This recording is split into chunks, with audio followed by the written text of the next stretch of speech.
Inoue versus Casimiro. Totoo pala, September, Marlon Tapales nag-improve na. May matinding banta kay Naoya Inoue. Ito ang pag-usapan natin. Pero bago ang lahat, pakisubscribe po ng channel ko. Huwag niyo na rin kalimutan i-click ang notification bell para lagi kayong una sa balita. Nalaban ang aasahan, balita sa mga pambato na isasalang, pasabog na video, lahat yan nandito. Minyo Cruz TV ang iyong paborito.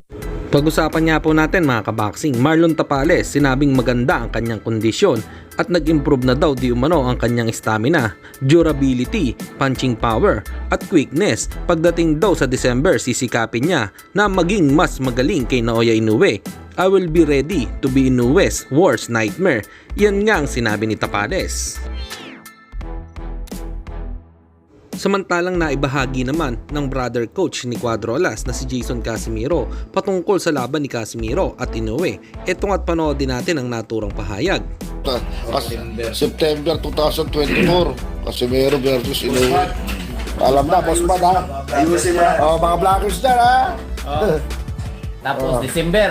Yan. Yan. Pagkatapos January, February, March, June, May, Enero, Pebrero, Marso, Abril, Mayo, Inoue versus Neri. Kung si Neri, papalag. Kasi si Neri hindi yata yung papalag din. Yan.